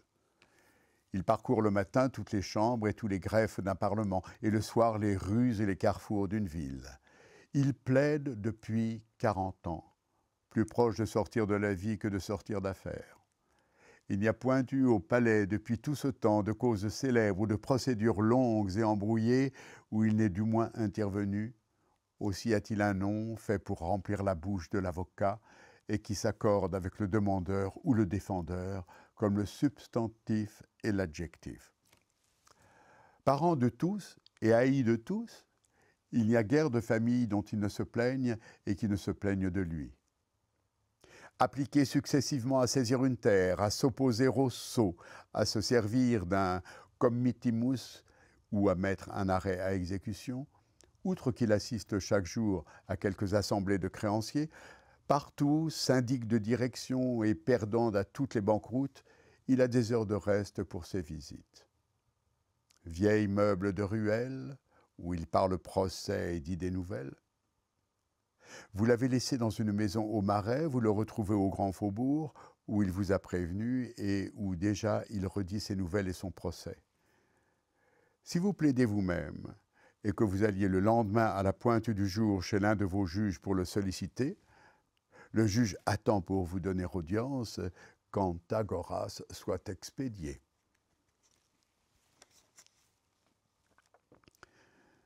Tels hommes passent une longue vie à se défendre des uns et à nuire aux autres, et ils meurent consumés de vieillesse, après avoir causé autant de maux qu'ils en ont souffert. Il faut des saisies de terre et des enlèvements de meubles, des prisons et des supplices, je l'avoue, mais justice, loi et besoin à part, ce m'est une chose toujours nouvelle de contempler avec quelle férocité les hommes traitent d'autres hommes.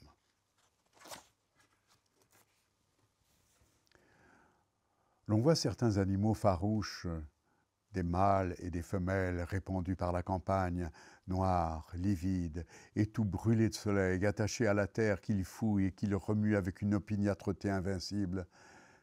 Ils ont comme une voix articulée, et quand ils se lèvent sur leurs pieds, ils montrent une face humaine. Et en effet, ils sont des hommes. Ils se retirent la nuit dans des tanières où ils vivent de pain noir, d'eau et de racines. Ils épargnent aux autres hommes la peine de semer, de labourer et de recueillir pour vivre, et méritent ainsi de ne pas manquer de ce pain qu'ils ont semé.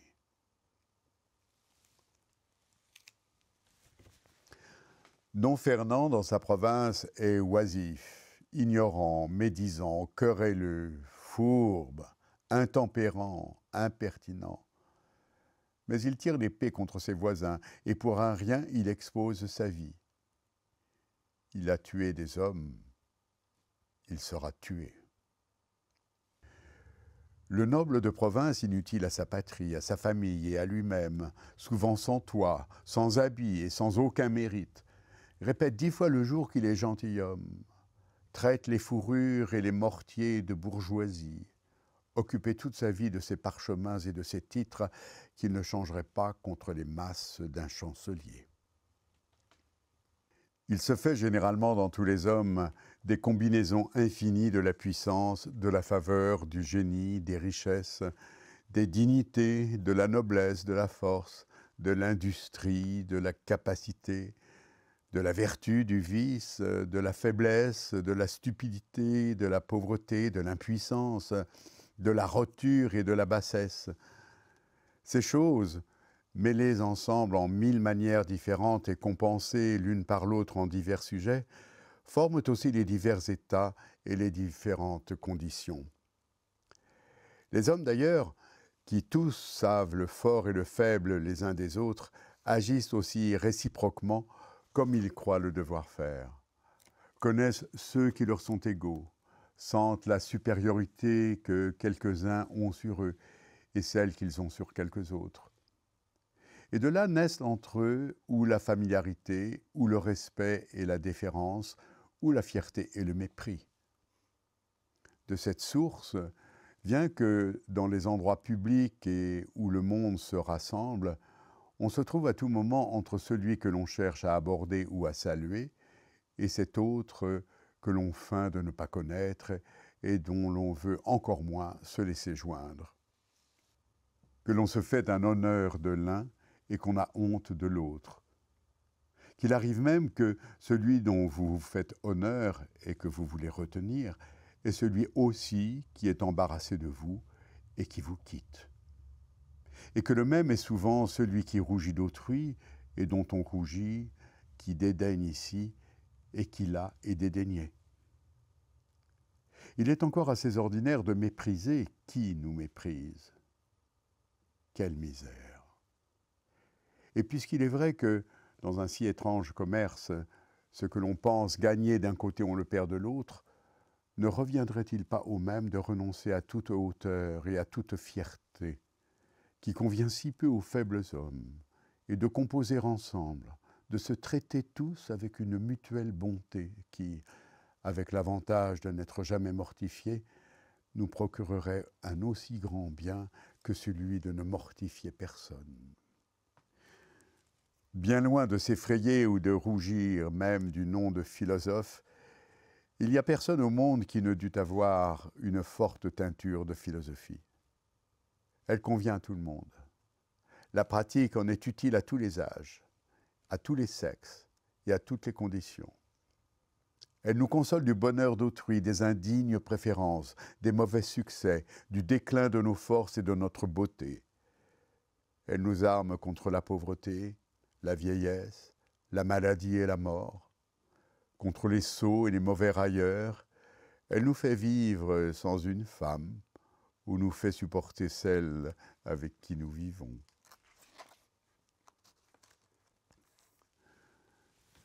Les hommes en un même jour ouvrent leur âme à de petites joies et se laissent dominer par de petits chagrins. Rien n'est plus inégal et moins suivi que ce qui se passe en si peu de temps dans leur cœur et dans leur esprit. Le remède à ce mal est de n'estimer les choses du monde précisément que ce qu'elles valent.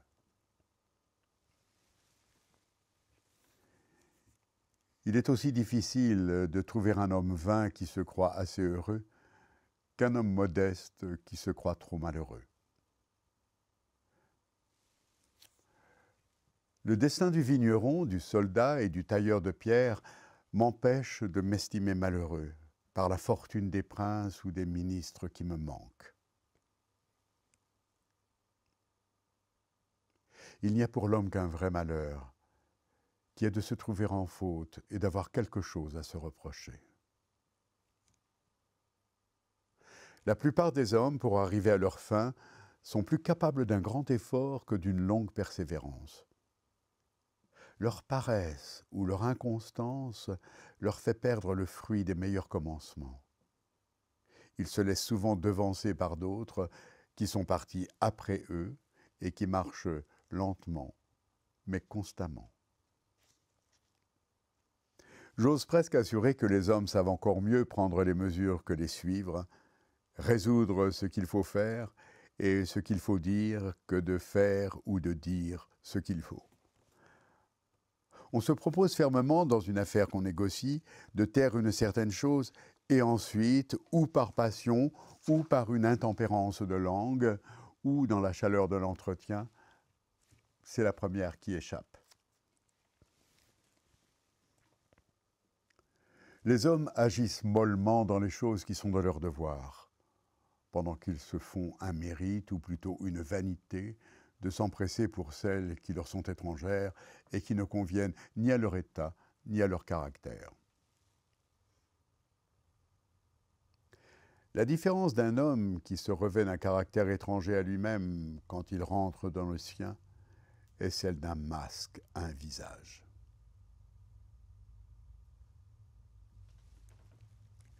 Télèphe a de l'esprit, mais 10 fois moins de compte fait qu'il ne présume d'en avoir. Il est donc, dans ce qu'il dit, dans ce qu'il fait, dans ce qu'il médite et ce qu'il projette, 10 fois au-delà de ce qu'il a d'esprit. Il n'est donc jamais dans ce qu'il a de force et d'étendue. Ce raisonnement est juste. Il a comme une barrière qui le ferme et qui devrait l'avertir de s'arrêter en deçà. Mais il passe outre, il se jette hors de sa sphère. Il trouve lui-même son endroit faible et se montre par cet endroit. Il parle de ce qu'il ne sait point et de ce qu'il sait mal. Il entreprend au-dessus de son pouvoir, il désire au-delà de sa portée. Il s'égale à ce qu'il y a de meilleur en tout genre. Il a du bon et du louable, qu'il offusque par l'affectation du grand ou du merveilleux. On voit clairement ce qu'il n'est pas, et il faut deviner ce qu'il est, en effet. C'est un homme qui ne se mesure point, qui ne se connaît point. Son caractère est de ne savoir pas se renfermer dans celui qui lui est propre et qui est le sien. L'homme du meilleur esprit est inégal. Il souffre des accroissements et des diminutions. Il entre en verve, mais il en sort. Alors s'il est sage, il parle peu, il n'écrit point, il ne cherche point à imaginer ni à plaire. Chante-t-on avec un rhume? Ne faut-il pas attendre que la voix revienne? Le sot est automate, il est machine, il est ressort. Le poids l'emporte, le fait mouvoir, le fait tourner, et toujours dans le même sens et avec la même égalité. Il est uniforme, il ne se dément point. Qui l'a vu une fois, l'a vu dans tous les instants et dans toutes les périodes de sa vie. C'est tout au plus le bœuf qui meugle ou le merle qui siffle. Il est fixé et déterminé par sa nature, et j'ose dire par son espèce. Ce qui paraît le moins en lui, c'est son âme. Elle n'agit point, elle ne s'exerce point, elle se repose. Le sot ne meurt point, ou si cela lui arrive, selon notre manière de parler, il est vrai de dire qu'il gagne à mourir et que dans ce moment où les autres meurent, il commence à vivre. Son âme alors pense, raisonne, infère, conclut, juge, prévoit, fait précisément tout ce qu'elle ne faisait point. Elle se trouve dégagée d'une masse de chair où elle était comme ensevelie, sans fonction, sans mouvement, sans aucun, du moins, qui fût digne d'elle. Je dirais presque qu'elle rougit de son propre corps et des organes bruts et imparfaits auxquels elle s'est vue attachée si longtemps et dont elle n'a pu faire qu'un sot ou qu'un stupide. Elle va d'égal avec les grandes âmes, avec celles qui font les bonnes têtes ou les hommes d'esprit. L'âme d'Alain ne se démêle plus d'avec celle du grand Condé, de Richelieu, de Pascal, de Lingende. La fausse délicatesse dans les actions libres, dans les mœurs ou dans la conduite n'est pas ainsi nommée parce qu'elle est feinte, mais parce qu'en effet elle s'exerce sur des choses et ont des occasions qui n'en méritent point. La fausse délicatesse de goût et de complexion n'est-elle, au contraire, que parce qu'elle est feinte ou affectée. C'est Émilie qui crie de toute sa force sur un petit péril qui ne lui fait pas de peur. C'est une autre qui, par mignardise, pâlit à la vue d'une souris ou qui veut aimer les violettes et s'évanouir aux tubéreuses. Qui oserait se promettre de contenter les hommes? Un prince, quelque bon et quelque puissant qu'il fût, voudrait-il l'entreprendre? Qu'il l'essaye. Qu'il se fasse lui-même une affaire de leur plaisir, qu'il ouvre son palais à ses courtisans, qu'il les admette jusque dans son domestique. Que dans des lieux dont la vue seule est un spectacle, il leur fasse voir d'autres spectacles. Qu'il leur donne le choix des jeux, des concerts et de tous les rafraîchissements. Qu'il y ajoute une chair splendide et une entière liberté. Qu'il entre avec eux en société des mêmes amusements. Que le grand homme devienne aimable et que le héros soit humain et familier. Il n'aura pas assez fait. Les hommes s'ennuient enfin des mêmes choses qui les ont charmés dans leur commencement. Ils déserteraient la table des dieux, et le nectar, avec le temps, leur devient insipide. Ils n'hésitent pas de critiquer des choses qui sont parfaites. Il y entre de la vanité et une mauvaise délicatesse. Leur goût, si on les en croit, est encore au-delà de toute l'affectation qu'on aurait à les satisfaire, et d'une dépense toute royale que l'on ferait pour y réussir. Ils s'y mêlent de la malignité qui va jusqu'à vouloir affaiblir dans les autres la joie qu'ils auraient de les rendre contents.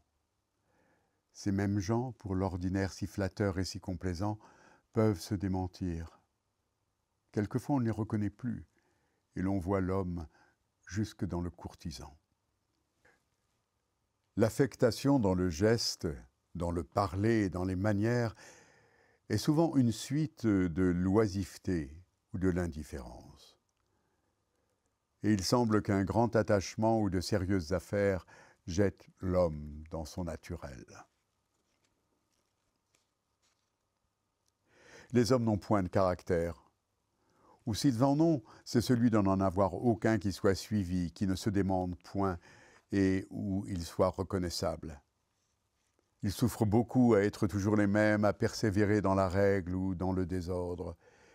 Et s'ils se délassent quelquefois d'une vertu par une autre vertu, ils se dégoûtent plus souvent d'un vice par un autre vice. Ils ont des passions contraires et des faibles qui se contredisent. Il leur coûte moins de joindre les extrémités que d'avoir une conduite dont une partie naisse de l'autre. Ennemis de la modération, ils outrent toutes choses, les bonnes et les mauvaises, dont ne pouvant ensuite supporter l'excès, ils adoucissent par le changement.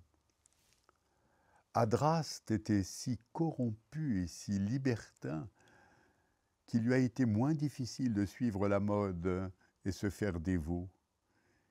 Il lui eût coûté davantage d'être homme de bien.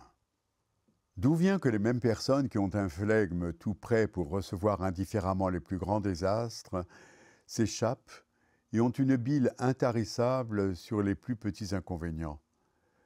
Ce n'est pas sagesse en eux qu'une telle conduite, car la vertu est égale et ne se dément point. C'est donc un vice, et quel autre que la vanité, qui ne se réveille et ne se recherche que dans les événements où il y a de quoi faire parler le monde et beaucoup à gagner pour elle, mais qui se néglige sur tout le reste. On se repent rarement de parler peu, très souvent de trop parler. Maxime usée et triviale que tout le monde sait et que tout le monde ne pratique pas. C'est se venger contre soi-même et donner un trop grand avantage à ses ennemis que de leur imputer de choses qui ne sont pas vraies et de mentir pour les décrier.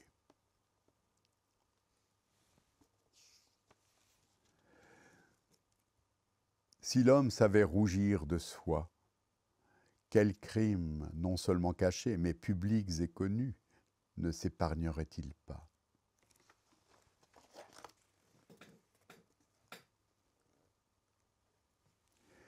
Si certains hommes ne vont pas dans le bien jusqu'où ils pourraient aller, c'est par le vice de leur première instruction. Il y a dans quelques hommes une certaine médiocrité d'esprit qui contribue à les rendre sages. Il faut aux enfants les verges et la férule. Il faut aux hommes faits une couronne, un sceptre, un mortier, des fourrures, des faisceaux, des timbales, des hoquetons. La raison et la justice, dénuées de tous leurs ornements, ni ne persuadent, ni n'intimident. L'homme qui est esprit se mène par les yeux et les oreilles. Timon, ou le misanthrope, peut avoir l'âme austère et farouche, mais extérieurement il est civil et cérémonieux. Il ne s'échappe pas, il ne s'apprivoise pas avec les hommes. Au contraire, il les traite honnêtement et sérieusement. Il emploie à leur égard tout ce qui peut éloigner leur familiarité. Il ne veut pas les mieux connaître, ni s'en faire des amis, semblables en ce sens à une femme qui est en visite chez une autre femme. La raison tient de la vérité. Elle est une. L'on n'y arrive que par un chemin et l'on s'en écarte par 1000. L'étude de la sagesse a moins d'étendue que celle que l'on ferait des sots et des impertinents. Celui qui n'a vu que des hommes polis et raisonnables, ou ne connaît pas l'homme, ou ne le connaît qu'à demi. Quelque diversité qui se trouve dans les complexions ou dans les mœurs, le commerce du monde et la politesse donnent les mêmes apparences, font qu'on se ressemble les uns aux autres par des dehors qui plaisent réciproquement, qui semblent communs à tous et qui font croire qu'il n'y a rien ailleurs qui ne s'y rapporte. Celui au contraire qui se jette dans le peuple ou dans la province, il fait bientôt, s'il a des yeux, d'étranges découvertes. Il voit des choses qui lui sont nouvelles, dont il ne se doutait pas, dont il ne pouvait avoir le moindre soupçon. Il avance par des expériences continuelles dans la connaissance de l'humanité. Il calcule presque en combien de manières différentes l'homme peut être insupportable. Après avoir mûrement approfondi les hommes et connu le faux de leurs pensées, de leurs sentiments, de leurs goûts et de leurs affections, l'on est réduit à dire qu'il y a moins à perdre pour eux par l'inconstance que par l'opiniâtreté. Combien d'âmes faibles, molles et indifférentes sont de grands défauts et qui puissent fournir à la satire. Combien de sortes de ridicules répandus parmi les hommes, mais qui, par leur singularité, ne tirent point à conséquence et ne sont d'aucune ressource pour l'instruction et pour la morale. Ce sont des vices uniques qui ne sont pas contagieux et qui sont moins de l'humanité que de la personne.